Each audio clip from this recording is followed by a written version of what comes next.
We'll do a testing, testing, one, two, three. Why don't you give me a shout or two? Okay. Hello, how are you? Great. Okay. We are live. We are 5 by 5. I have Dr. Kate Rohr on the telephone with me for all my listeners. I just want to make sure, Kate, that I have your permission to record you. Yeah, no, that's fine. Excellent.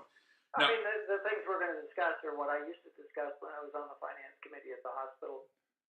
There's nothing special about what we're talking about. okay. I want to start with the graphics that you put together, and I think it's a really good job. But I think a lot of my readers don't necessarily understand graphics and hospital information. So I don't know if you have that panel in front of you. Yes, I do. The FY 2018 admissions. Oh, first of all, before we go into the bar charts, I wanted to ask you something about your rather impressive looking CV. You started with, I was looking through here, and you started with I guess it was another outfit, but then went to Zimmer, which became Zimmer. What was it? Zimmer is a orthopedic company. It's one of the largest orthopedic companies in the world. At that time, it was a subdivision of Bristol Myers Squibb. Right, and you were in management over development. I was the senior vice president of the company, and one of my many responsibilities was research and development. That include regulatory affairs, clinical research, basic research, product development. It's one of those positions that covers many areas. Did you track, or were you able to track the company's revenue to see how it did, when you joined them, and how it did, when you left them? You mean Zimmer? Yeah. Oh, they did very well over. When I was there, we launched a number of products, but some of which very, newer versions of today are still the number one selling products in the world. It moved from between $1 and $2 billion company to, I don't know, it's like 6 or 8 billion now. It had a phenomenal growth, and a lot of those products are still made that we developed during that time. And that would be an important metric for you as your position in management to track. And were you on the board with Zimmer, or were you in management that reported to the board? Well, we're on the management.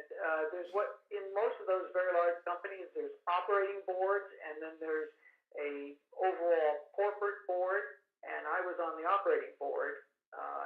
And when I was in the various divisions of Johnson and Johnson, outside board are the boards that come into a public company and represent stockholders. Right. Okay. And then I see that you moved to Johnson and Johnson, started there in June of 1997 and left in July of 2003. I was looking at their stock price, and it looks like they did okay. They were trading at $35.75 a share when you joined, and traded at $51.40 when you left. Were there any splits in between, or was that the straight thing? I think that was a straight one. Johnson & Johnson is 100,000 employees in the company. It's a very large company. I was just in one section of it, but our section was quite profitable. In fact, I was there. I was part of when we purchased Johnson & Johnson purchased DePuy, another very large orthopedic company. I had a lot to do with that. Right. And then moved over to a different division and had what we called worldwide responsibility, which was also present at Zimmer, where I was responsible for various divisions around the world at the time. I would imagine that in your position in management of Johnson & Johnson and DePuy and Zimmer, that it would be customary to look at the CVs of job applicants. Yes, I do. When you were on the voting board here, from the time that you were running for the board of directors here at Mendocino Coast District Hospital to the present, did any board members ask to see your resume? I don't remember, to tell you the truth. I don't, it's not something I go around unless somebody asks me for it. Right. If anyone asks me for it, they're welcome to have it, but I don't go. You don't recall anybody asking you for it? I don't believe so. I think the hospital itself, when if I remember, when we renew our privileges, I think they request an updated CV, if I remember right. But I don't remember exactly. And that would go for the administrator. Do you remember the administrator asking you for your CV? Oh, well, they certainly did when I joined the hospital. Okay. And certainly, but I'm quite sure it's even part of when hospital privileges are renewed, which is done every 2 years. Oh, I see. Okay, so that as a doctor, that would be a requirement, but not necessarily as a board member. No, that's correct. Okay. So over the time that since you were running for the board, not counting your being on staff or privileges, to the present, how many people would you estimate asked to see your CV? You mean at the hospital or outside the hospital? Outside the hospital, inside the hospital, anything related not to your privileges, but to your presence on the board of directors. Oh, you mean? I'm sorry. I don't mean to be.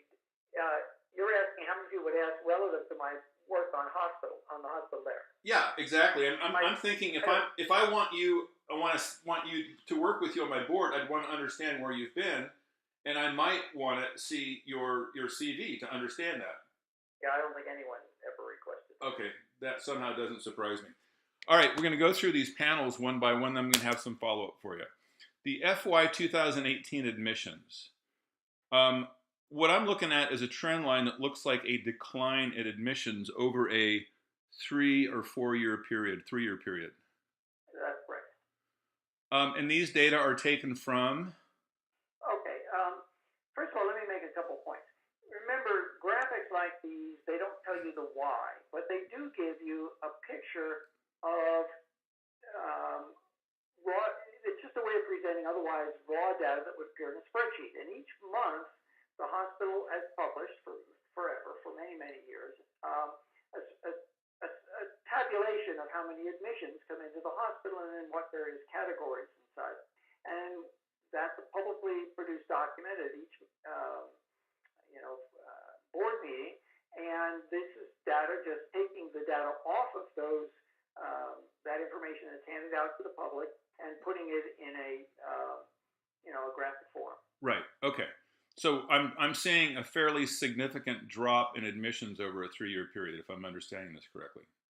Yes, you can see there's several trend lines on there, and again, trending and putting some mathematical rigor to these sorts of things is to try and get some understanding of what it's trying to tell you. And if you look at this data, you see a primary trend line which looks at what is the overall trend. That best describes what's happened with data over 3 years. There's 2 other trend lines which show in the first 12 months what that trend was, and in the most recent 12 months what that trend was. Now, I'm going to qualify what you're saying by taking something out of Star Trek where McCoy says, I'm a doctor, not an engineer. You're both. Yes, I am. You have I believe 2 degrees in engineering, a bachelor's and a master's, and you also have a couple of degrees in medical. So you're a doctor and an engineer. So you're somewhat qualified to assemble and cite data and trend lines. I think I have some capability in that area. All right, let's flip to the next panel. 2018 surgery. Now here's what I'm having trouble understanding. Admissions are going down and surgery is going up. Well, not all surgery is done as an inpatient, and you'll notice that they're actually. Well, first of all, I have to explain one thing. You notice that as of May of 2016, some of the detail disappears from the chart, and that's because prior to that time, we received that additional breakdown of the information. But as of May of 2016, the administration refused to provide that information anymore. I remember that. Other board members. I remember that. Now, taking this back to your experience in Zimmer and Johnson & Johnson, did administration ever refuse to provide that kind of data to management? Oh no. Okay. Let's just say, but I said if you look at this, the inpatient has been absolutely flat. There's been no change in the amount of inpatient. I see. So that would be one possible explanation. Outpatient. But I can't tell you whether it's been in, colonoscopies, or whether it's been in pain management, or in other areas of, say, general surgery. I can't tell you because we're no longer given that data. It's hard to do trends without data. Well, I can't tell you what some of these trends mean. In other words, there's an increase. It's clearly not an increase of inpatient surgeries. It's Right. all an increase in outpatient, but I can't tell you in what areas because we don't get the detail. Got it. Okay. All right. Now let's try the next panel here. FY 2018 outpatient encounters. What's an outpatient encounter? Well, if you look at the data that's handed out, the hospital has always reported what it calls outpatient encounters. And as I understand it, as I've been told, that's lab, X-ray, it's all those outpatient services that are not, there are all those such things as laboratory services. In other words, the hospital categorizes any of those services like LabNet that's not for an inpatient as an outpatient encounter. Got it. When someone goes to the lab, when they go have an X-ray, any of those things are called an outpatient encounter. But this does not include like clinic visits. This is, again, to those other ancillary services which are very important to the hospital. How would you interpret these data? Well, it shows that the actual number of encounters has been increasing. There's no question about that. Okay. And this is a trend I think we're told is happening nationally, where more and more medicine is being generated towards outpatient treatment. Got it. What I can't tell you here, though, is it X-ray, is it lab, because we never get that detail. Got it. Okay. No granular details, they say. I love that word. Okay, next panel. 2018 outpatient revenue. Yes. Okay, go ahead. The point is, you're seeing more encounters, but is it generating more money? Okay, which is revenue. Now, remember this. There has to be. People should realize that are looking at these. There's a difference between revenue and actual money. Revenue is what you charge, but that's not necessarily what you collect between discounts, write-offs, bad debt. But this tells you how much you're actually charging versus, so you can look at, okay, my number of outpatient encounters is going up, but am I generating more money out of it? And we don't ever get any breakdown of what the write-offs are, say, in outpatient encounters. So this just looked at and says, okay, but on the basis of revenue, what are actual charges? Are the total charges going up? Run that by me again. We're not getting the difference between the charges and what's collected? Okay. No, we're not. In other words, the one chart this shows you, we're having a lot more outpatient activity. Okay, that's the outpatient encounter. Right. The section that says outpatient revenue, that says what's actually being charged, okay, right, per encounter is the way this is done. So it's not so that, I see. In other words, are we getting paid more or less for seeing each of those individual patients? I see. Okay. And so this one breaks it down on in other words, this basically you take the total number of charges and divide it by the number of encounters, and that's how much you're generating for each encounter. I see. And that's where this chart causes you some concern, especially the last 6 or 8 months, because we're seeing a lot more patients, but the amount we're getting paid per patient is going down. Got it. Okay. Or per encounter, I should say. Not Okay. per patient. Okay. Next panel. 2018 NCFHC. I assume that's North Coast Family Health Clinic. Yes. Okay. What do you see here? I see a flat looking trend line. Well, it is, and that's part of why you use charts like this. As you are probably aware, because you go to the meetings, we've had a lot of initiatives to try and help the clinic grow its business. We've brought in, other physicians, on a per diem basis, et cetera. We've approved more physicians over there. And, part of why you use this kind of data is generally you look at your business, you say, gee, we think we can improve the business by doing this.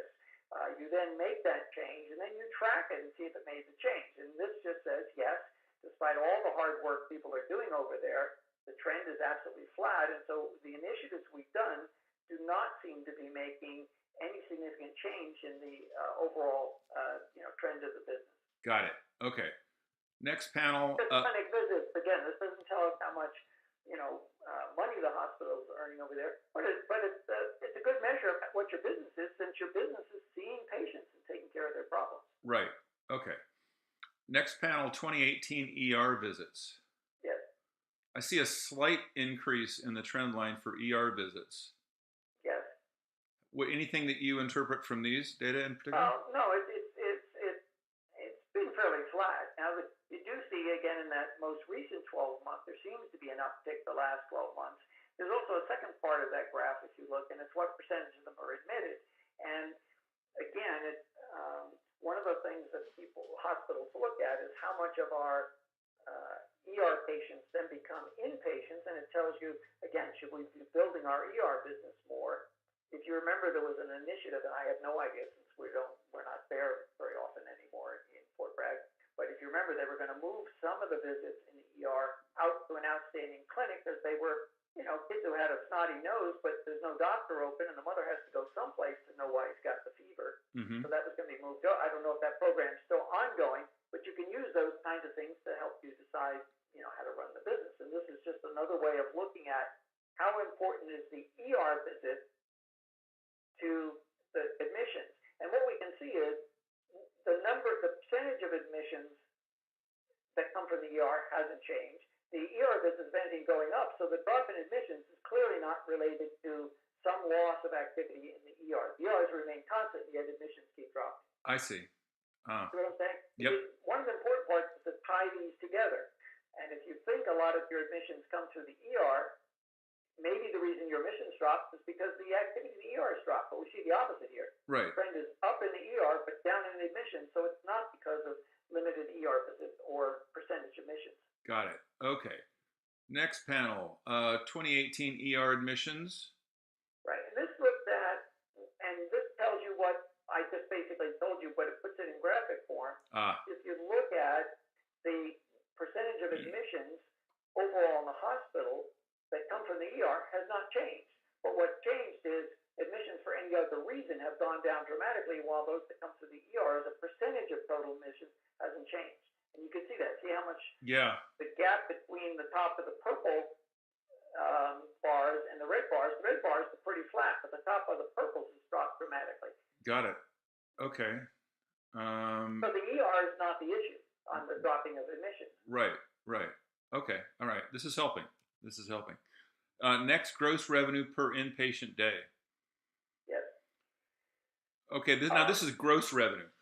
Gross revenue is, in the case of a hospital, the gross revenue is those top lines, those first couple of categories in the monthly report. And what it tells you is what are the actual charges. Again, they have a relation, but they don't tell you how much money you're actually going to get from having that patient. And so this shows the trend here that the amount we're charging per patient per day is going up, except for you can see the last 3 or 4 months, it seems to have dropped it's starting to drop. Right. Okay. But these are charges. It doesn't, because we don't have the information of how much of the write-off was against the inpatient service. Right. I can't tell you whether it was profitable or not, no matter what the number is. But the trend is that we've been charging. So it's not like we're not charging. We're making plenty of charges. That's what I'm trying to say. Right. But we don't know what the net is. Okay. No. But what we can also say is since we know there's less patients, we can be charging a lot more per patient. But if there's less patients, the net is probably going to be a drop in your overall revenue, which we know is happening. Right. Okay. Then next, 2018 net patient service revenue. So this is where you start to see better. This says if you take all of the revenue, all of the charges, when you take out then not the expenses, but when you take out the adjustments of those. So this is an accrual system. So if you charge, let's say $100 for something, but you've already got a contract with X insurance company that they're only going to pay you $50, well, you have to write off that $50 as a contractual rate. You can charge it all you want, but you're not going to get that $50. So after you make those adjustments, but this is before removing expenses, it turns out the net difference still seems to be going up. So we should see some increasing revenue. I again caution the last 6 months have a rather precipitous drop. But right. These trends are, again, these are just trends, and that's why we use the longer frames of reference, like 3 years, et cetera. And that is going up. Right. Okay. That's a little good news then. Yeah. Okay. You'd certainly rather see it going up Yeah, amen. And then FY 2018 expenses. I see an increase here. Yes, and this is, remember, your profit is the difference between what you charge minus those corrections for what you think you're really going to collect, and then what did it cost you? That's your expenses. When you subtract it to, that leads you to what your theoretical profit is for that period of months. And here we see the expenses going up at a rate-wise looks higher than the others, and certainly much more precipitously the last 12 months.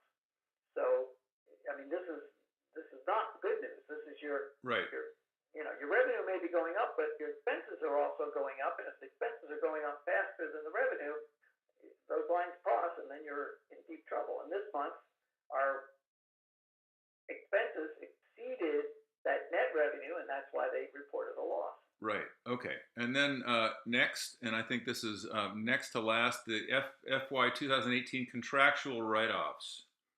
Okay. This number will vary, will be different than what you see reported at the hospital. When Steve Miller was the interim CFO here, we talked about how best to present this number, and there's another correction and this is in that category of the deductions from revenue to get to your net revenue, and there are really four categories in there, and this only represents the write-off based on contractual adjustments and the discounts.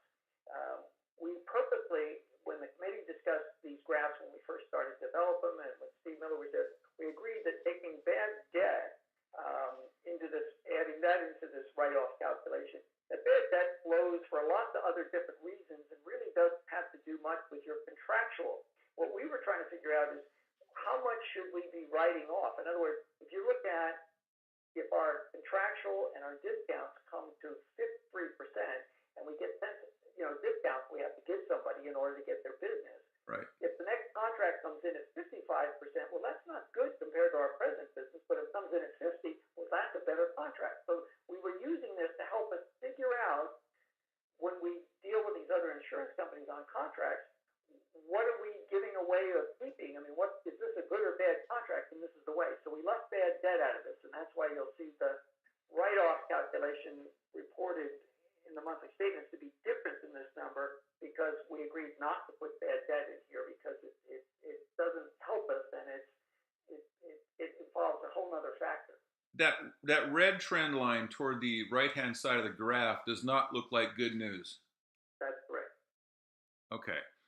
And whereas you can see in the first 12 months of this three-year chart, there had been a concerted effort to get better contracts. And if you remember, the local people involved with the VA, some of the veterans in the town with that new initiative actually went out and helped us get marked improvement in a Blue Shield, Blue Cross initiative that involved the VA, and they actually went to Washington.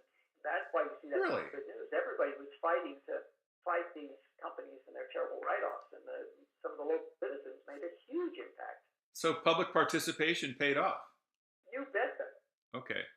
All right, last one. This looks like a table. It's FY 2018 comparative metrics.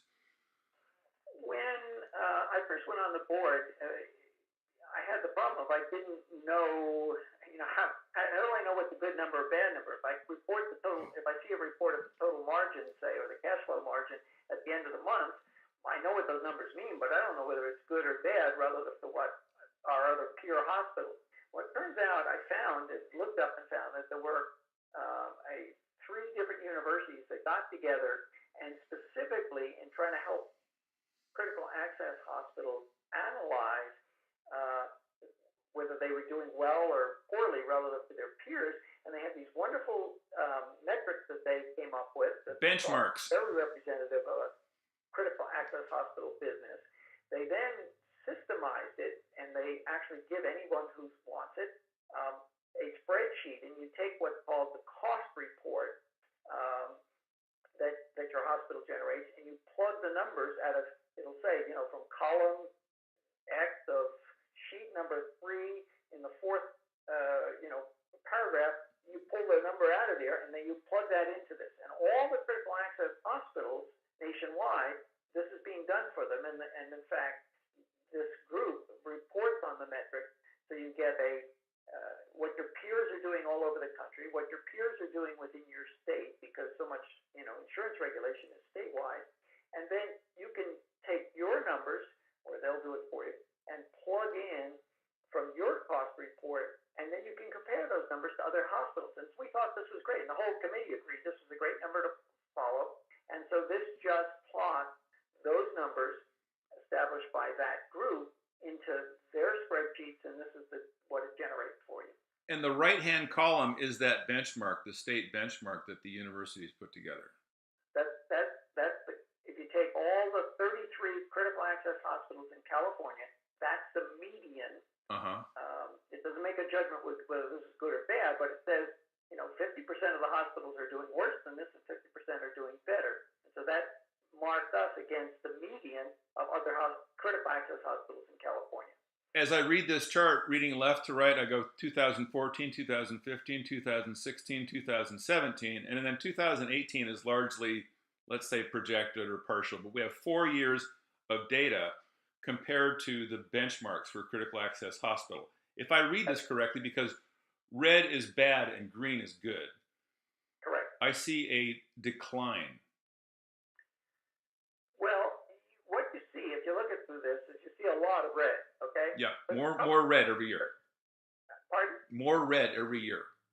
Well, yes and no. Let's look at it a little more carefully, okay?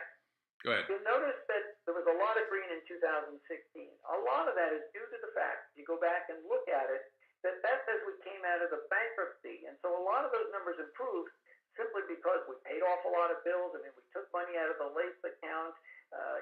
That was really sort of cleaning house, if you would, and the result of it shows you why you go through things like a bankruptcy. They're painful, and you never want to go through one, but sometimes it helps you clean up your numbers. So that's why you see where it looked, there was some green, certainly a lot of green in 2004. Now remember, this red and green has to do with comparison to the California median. It also compares, it doesn't show it on here, but on another graph, if the number is above the California median but below the national.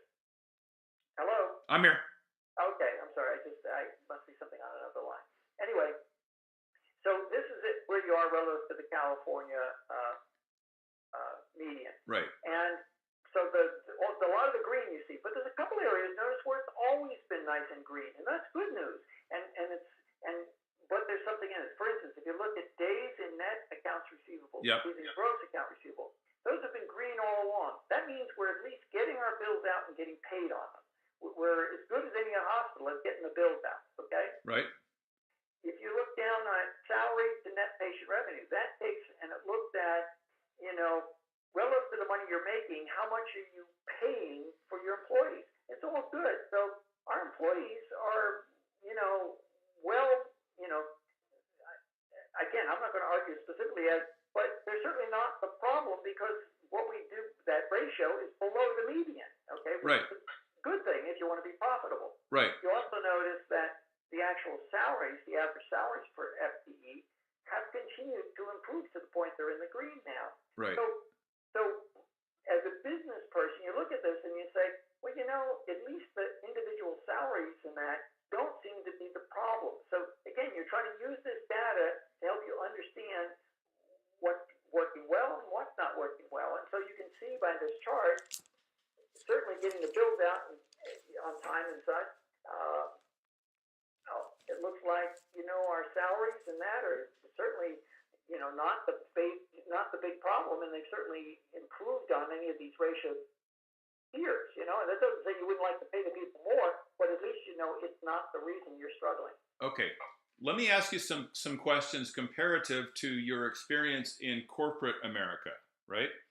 And that is, I call these customary business metrics. They're customary to me. I see them as customary elsewhere. Obviously, they're not customary here at Mendocino Coast District Hospital because, after Dr. Rohr left, we didn't see these metrics anymore, except that when you send them out, we don't see them from the hospital. Are these metrics customary in other businesses that you've managed? Oh yes, and in far more detail. I mean, these were just top level line, and it was really when I joined the board and got on the finance committee, I was getting a lot of questions, and I understand a lot of people don't look at these big spreadsheets. People are, when you've served on these kind of boards, you can just look at the spreadsheets. But this makes it easy for the people who are what we call visual learners very quickly. And even on boards, we like them because you can look very quickly and see trends and such, but you can't see so quickly looking at a spreadsheet. Ask you a question. I'm going to say, how is this area, meaning the Mendocino Coast District Hospital area, different from other areas in its response to customary business metrics like the ones you've done here? Well, I was just surprised, and when I went on the board, that there wasn't more information available. I think you've heard other board members. I mean, Sean Hogan made a very passionate plea one night that I remember about the lack of the information to help us drive decisions. To the extent we approved, if you remember, additional software would let us get this, as you called it, granular detail.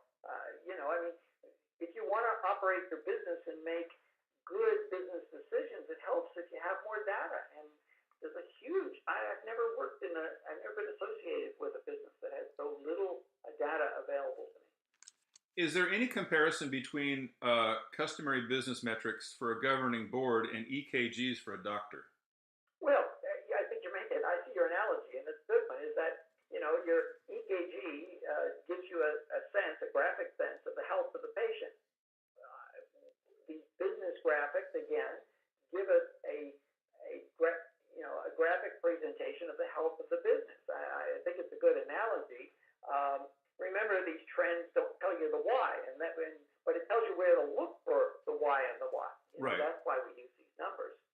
Where was the pushback against these metrics at Mendocino Coast District Hospital? Well, I kept presenting them, and then I was told that, I was no longer, the CFO was given the responsibility of presenting while I was on the board. Bob Edwards. Well, all I know is that I was told that graphics were you've heard it at the finance committee, that they no longer wanted the graphics, period, and they didn't want them presented, period. So that's like a doctor telling a nurse, or a nurse telling a doctor that we're not looking at the EKG anymore. I think it's a fairly good analogy. Would you describe a pushback like this as insubordinate in your previous management roles? Well, I'd rather not get into those kind of personal things. I know what you're asking, but I'm just my whole purpose here is to try and give people data. The reason I redid this recently is I had numerous calls from people saying that it looked like there were a lot of financial challenges coming up, and that they were getting worse, and they had liked and relied upon this data. And so would I do it for them again? And I said, well, I'll take some time, and I upgraded all these graphics and the charts, and I have pretty well automated now. I guess I'm not asking you to say anything disparaging about the local hospital, Dr. Rohr. Yeah, well, it's not a style I let people draw their own conclusions. In this case, we're here to discuss the data, and I present the data for what it is, and rely upon the current board to decide whether it's useful. Right, but what I'm asking you is, in your previous role in the management of Johnson & Johnson and Zimmer, were a situation like this to come up, what would be the outcome? If we asked for the data, we would get it. There was never a question about that. But if you didn't get the data, what would be the outcome of that? A little hard for me to tell you, because it never happened. Literally, if we asked for anything, we had it. It was, in fact, most times didn't have to ask for it. In fact, our biggest problem often was we got more data than we wanted to have. We kept trying to distill it down, and that's usually the challenge. So this is kind of, I guess, unprecedented, is long story short, in your experience. Okay, all right. I think that's going to wrap it up for me and my readers. I really want to thank you for your time and your continued involvement in giving us this great information. Well, you're welcome. These are challenging times for hospitals. There are some hospitals doing well and some not. And again, this is at least a tool you can use to help make decisions. And that's why I was willing to do it. And when people called me and asked me to redo it because they had, liked it in the past, it helped them understand it, I was more than happy to do it again for them. Any closing remarks you want to make to my readers? Well, I really strongly encourage the public to get involved.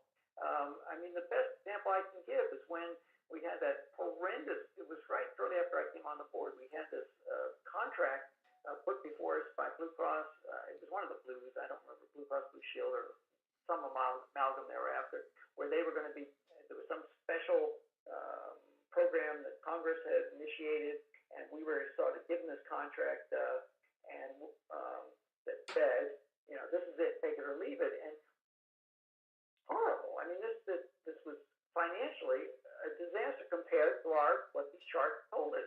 And we talked with the veterans group and Washington, and they changed the contract, and it turned out to be a good contract. So, you know, a small group of citizens that are committed and dedicated can make a huge difference, and this hospital needs it desperately. Okay, well, I'm going to leave it there. Once again, Dr. Rohr, thank you for your time and for the interview. I know that we've run long, and once again, on behalf of my readers and my community, thank you very much. You're very welcome. Okay, goodbye.